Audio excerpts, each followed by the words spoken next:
We Told You So, episode 16. Thank God I'm getting ketamine later. So yesterday I reported that Matt Gaetz was picked by Trump to be the Attorney General.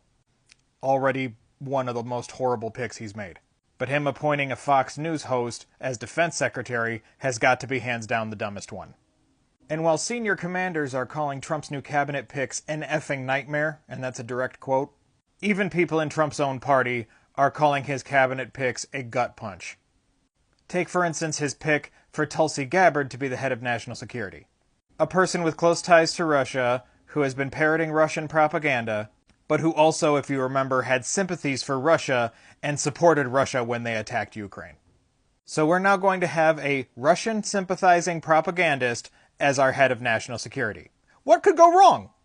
So once again, as I've mentioned, guys, if you're connecting the dots here, along with Tulsi Gabbard and Mike Huckabee as an ambassador to Netanyahu, they are clearly signaling that they are firmly on the side of that country and they don't give a crap about what happens to the people in the Middle East. Once again, thank you to all the people who decided not to vote because you thought it was the moral thing to do. Again, don't ever expect to be forgiven. Meanwhile, Trump made another joke already about giving himself a third term, to which Democrats are quickly trying to pass a resolution in order to clarify that a Constitution's two-term limit doesn't matter if they're not consecutive. Because with Donald Trump, every single thing has to be written out specifically in black and white. We told you Donald Trump was going to get into office and never ever leave. We told you so. In a really strange turn of events that just shows you how much we're living in the upside down, ExxonMobil, one of the most evil fossil fuel companies on the planet, has urged Trump not to withdraw from the Paris Climate Agreement. This is how we know we're living in the crazy times. When ExxonMobil is the voice of reason, even for 5 minutes.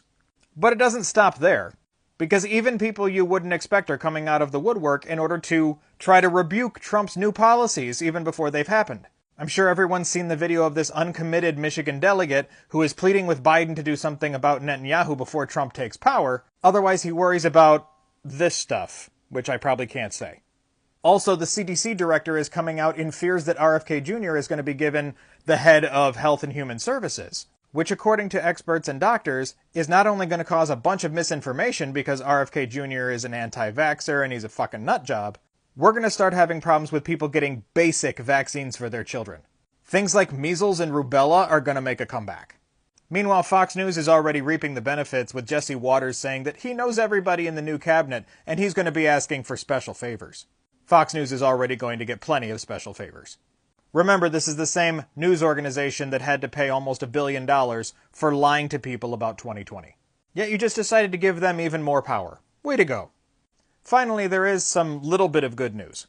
While we're seeing Republicans in Donald Trump's own party already getting mad at the things that he's doing, and even though he has a trifecta in the government, there are still plenty of moderate Republicans that are in Congress who are not just going to let all of his fascist agenda pass without fighting it. Don't kid yourself, they'll still give him a lot of what he wants, but he's going to get a fight on some of his more hardline fascist shit. But one of our saving graces over the next 4 or more years is going to be the sheer infighting and ineptitude of the people on the right. People are already pissed off at Alonia Muskrat, saying that he has overstayed his welcome. He is everywhere Trump goes and attached to his hip at all times. Because especially with how old and feeble Trump is, this guy is going to be mostly the one calling the shots. But even the people in Trump's own party are already pissed at him.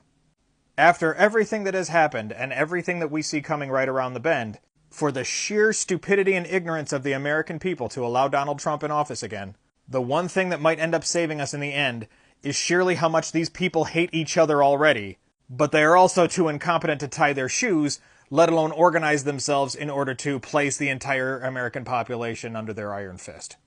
Hopefully their stupidity is to our benefit. This has once again been We Told You So.